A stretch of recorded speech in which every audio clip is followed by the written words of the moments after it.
Thank you, Joel. That was dandy. Okay. Mr. Chope Phillips. Good start. Well, I won't take up too much of your time, but I raised in northern New Mexico for about, I said 60 years, but actually about, on my own, probably about 56 years, but pretty close to it. But we were about a little over 6,000 feet where my ranch was between Flagging Mountain and Las Vegas. And about every 3 or 4 years, we'd get quite a little bit of snow up there. Not every year, but we'd get some about every 3 or 4 years.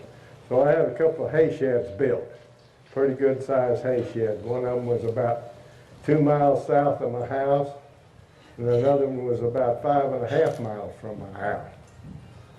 And this happened to be one that we will always remember. It was the spring of 1973. It didn't start snowing much till the end of February. From the 24th of February to the 9th of April, we got 5.5 inches of snow. I mean, 5.5 feet of snow, excuse me, 5.5 feet in that length of time. Well, it hadn't been a very cold winter, and the snow was all wet snow, just the kind we always hoped for to get in the spring. But just about every 5 days, we'd get another one. And the ground got so, it didn't freeze, and the ground got so wet, it would bog a saddle blanket. So you couldn't, if I'd had a 4-wheel drive vehicle, you couldn't have gone in it, it would bog to the axle. So the way we fed these cattle, I had about not too many, about 400 mother cows. And this one hay shed, which was 2 miles south of the house, I had my shipping pens down there, and I had a team of mules, kind of, oh, they're about 900-pound mules, not real big ones. And we had an old pickup bed, just a little, wasn't a long one, it was just a regular old pickup bed. And my wife's cousin, who's sitting over there, he had a little welding shop in town, Las Vegas, and he put some runners on there for me. Took some 1.5-inch pipe, wasn't it, Tom? That you made those, took some 1.5-inch pipe and put these runners, and kept the bed about that high off the ground, which was a damn good idea. Those things came under.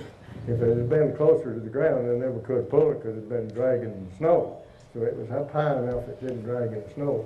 So we kept that sled and the mules down there, kept my shipping pans, and I had a drinking tub in there. And of course I put a little hay in the shed down there from the mules and fed them good. And we would ride down there horseback the 2 miles, hitch up the team, and most of the cattle, of course, in that particular pasture were over half the cows were right in there around that hay shed. They had a windmill there and plenty of water, and there was also pretty good protection. There's some cedar breaks in there, rocky cedar breaks, with calving, of course, right in the middle of calving season. As far as I know, we didn't lose a calf. You know, when they'd come one of these snows, it wasn't so terribly cold, and they'd calve back in those cedar and pinon breaks, and the calves had good protection, so they wasn't like them calving out there in a blizzard or something with a lot of wind, because they were out of the wind.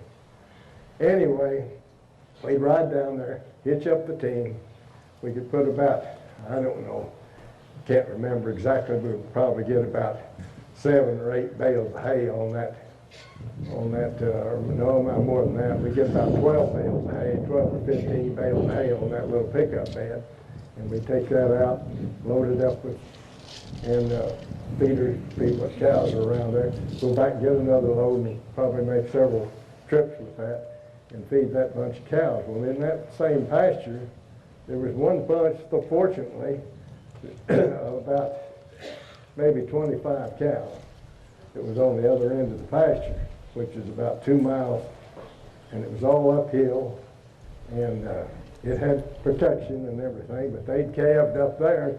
You say, well, why didn't you move those cows down? Because well, you couldn't move the cows. The little old baby calves couldn't, that snow was so deep, they couldn't have made it anyway. So we loaded up that last load of hay and go up that, all uphill.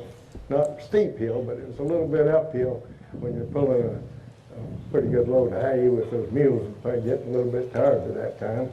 You get up there and feed them, got them fed with one load of hay. Unfortunately, had one load would take care of them. Take them back, unhitch your team, turn them loose, and I had another bunch of cows about 2.5 or 3 miles east of there, and there was a hay shed over there. So we would take our horses and ride down there, and we had an old car hood there. Fortunately, didn't have too many cows, about 50 there at that hay shed. So we put that hay on that car hood, tie a rope on it, and pull it with a saddle horse. And one of us, we'd put about 5 bales of hay on there. One of us would be dragging it with putting out the hay in, or dragging the car hood with the 5 bales on. The other guy would be on there putting the hay out. We'd go back and get some more. And anyway, we fed them. Well, the man that was working for me got so sunburned because of the reflection of the sun on the snow. I didn't happen to get me so bad. But he just got so burned, his face was just blistered so bad he couldn't get out of the house for almost a week. It just happened that the school bus got so bad the school bus couldn't run. And my son had a friend who was staying with him. My son was 12 and this boy was 14. And there was about a week the school bus couldn't run, so when this guy couldn't go, those 2 kids went with me. So that's what we were doing. And I'll end this story with them. They helped me for about a week doing that. That's what we were doing all the time. And when we got through feeding that bunch, the boys and I, we fed all this bunch down by the corrals with the team and all that. And then we rode to the cow camp, this place way off east. There was a house down there, an old adobe house. Nobody lived in it, but it was a house and had a wood stove in it. And we went down there, and where that hay shed was, took that car hood, and we fed that bunch of cows. About the time we got that done, it was about 3 o'clock in the afternoon, and a blizzard came up. And this was on the 9th of April. And when we found out that after that blizzard, we got our worst cold spell. It got 1 above 0 after that particular storm. But we had this blizzard hit us. And I said, boys, we couldn't see 50 yards. And I said, we're crazy to try to go home. We were just about 5.5 miles from home, but you couldn't have seen, we'd have got lost and froze to death. I said, we're just lucky to be here at this cow camp.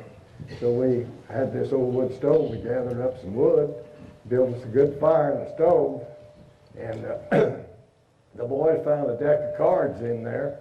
Sat down there, we started to play a little bit. They wanted to play some cards, so we were playing a little bit of cards. And I think my wife told me that we had a few cans of food down there, some kind of pork and beans or something like that.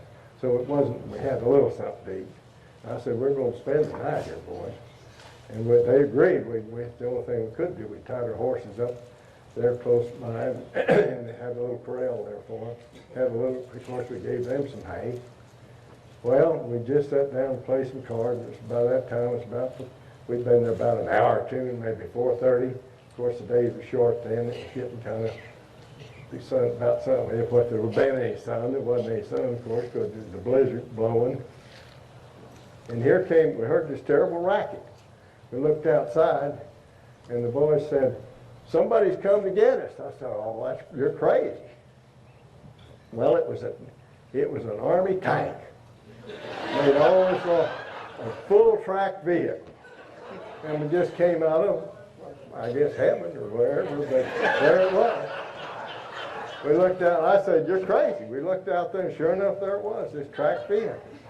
Well, what it was the game department New Mexico Game Department had commandeered this vehicle.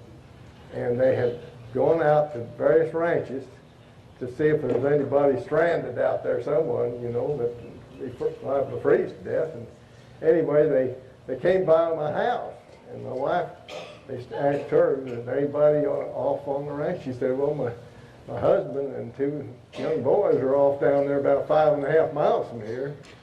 Well, the guy that had been working for me, of course, hadn't been out for over a week, course, he went with them to show them how to get to this place. He had to. They wouldn't have never found it. And the only way he could find it was following some fences and stuff. And anyway, he was the one that was with them.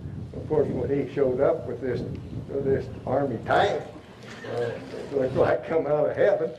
Why, we all piled in. I think there was room for about 3 people in there, but there was 5 of us in there. Of course, we damn sure got in it.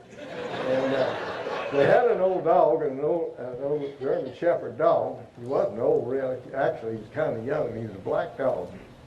Well, when we got in the vehicle, he jumped up. There was a thing on the side above the tracks, about that wide, you know, kind of like a fender.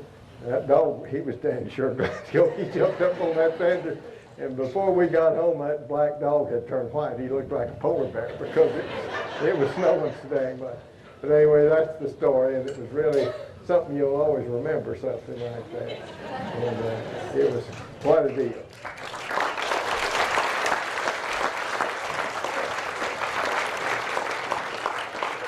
That didn't take too long, did it? Permit your father an interruption here. Mr. Chope Phillips' story of his own experiences with cattle and with family and after work lends the perfect illustration of what the Haley Library board members are looking for in terms of a recipient of the Foy Proctor Memorial Award. Thank you.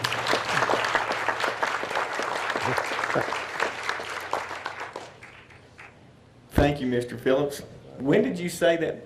When was that blizzard? What was the date on that? That was in the spring of '73. Did the blizzard hit you in March or April? What month was the blizzard? This was in April. In April. When that tank picked us up, that was the last storm. That's when it got 1 above 0. That's when it really turned cold. We had snow probably had about 15 inches of snow on the ground at that time, and then the ground was, the ground hadn't frozen, it had so much snow on it, but of course that track vehicle could go it. So newcomers beware of northeastern New Mexico in April. Well, April can be pretty tough. It can snow up there until way up in the bank.